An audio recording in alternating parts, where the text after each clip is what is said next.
عمل ہے بڑا طاقتور شب جمعہ کا۔ شب جمعہ میں گڑ گڑا کے 70 بار سورۃ فاتحہ پڑھ لیں، اگلے دن 60 دفعہ، پھر اگلے دن 50 بار، پھر اگلے دن 40 بار، پھر اگلے دن 30 بار، پھر اگلے دن 20 بار، پھر اگلے دن 10 بار۔ کمال ہے۔ میں نے تو بڑے بڑے لوگوں کو اس عمل سے تونگر ہوتے دیکھا، تونگر۔ آنکھوں کے سامنے منظر ہے، آج بھی آنکھوں کے سامنے۔ پتیلا، اس میں دوائیں ہوتی تھیں، وہ فلنگ کرتے تھے، بوتلیں ہوتی تھیں، چھلنی کپڑا پڑا ہوتا تھا گھر کی چھت پہ، اور وہاں سے یہ اس عمل کی برکتوں نے اپنی بہاریں دکھائیں، ایسی عجیب و غریب بہاریں،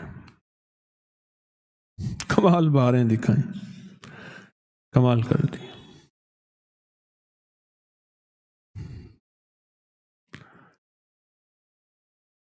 پھر ایک وقت ایسا آیا، مجھ سے کہنے لگے جی ہم نے فیکٹری بنائی ہے، آپ آ کے دعا کر دیں۔ پتہ نہیں، یاد نہیں میں نے وہاں فیکٹری میں بھی یہ عمل کا حوالہ دیا یا نہیں دیا، مجھے یاد نہیں، میں نے تو یہ عمل دیکھا۔ ایک صاحب میرے پاس آتے تھے، یہ جوتیوں کے نا تلووں کا کام کرتے تھے، جوتیوں کے تلوا ہوتے ہیں اس کا کام کرتے تھے، فیکٹریوں سے لے کے دکانوں میں بیچنا، یا اس کا میٹیریل ہوتا ہے ربڑ وغیرہ، وہ کام کرتے تھے۔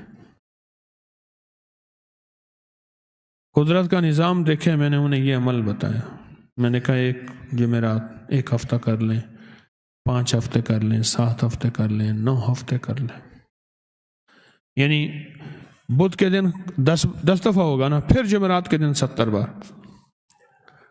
پھر اگلی جمعرات پھر 70 بار شروع کر دیں، یعنی جمعرات شب جمعہ جیسے آج ہے۔ عجیب عمل ہے، ضرورتیں پوری نہ ہو رہی ہوں، شادیاں سر پہ سوار ہو، اولاد کا بوجھ ہو، گھر میں مسائل ہوں، بے روزگاری ہے، کاروباری مسائل ہیں، صحت کے مسائل ہیں، رزق کے مسائل ہیں، زندگی کے مسائل ہیں، یہ سارے مسائل اگر اکٹھے ہو جائیں پھر شب جمعہ کا سہارا لیں اور شب جمعہ کا انتظار کریں۔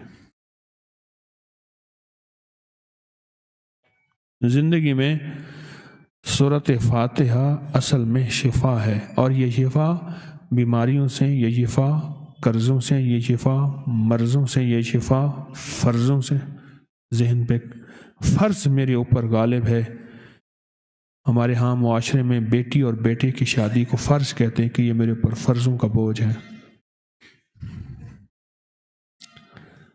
فرض ہے، قرض ہے، مرض ہے اور عرض ہے، کسی سے عرض کر رہے ہیں وہ مان ہی نہیں رہا، وہ اللہ سے عرض ہے یا بندوں سے عرض ہے۔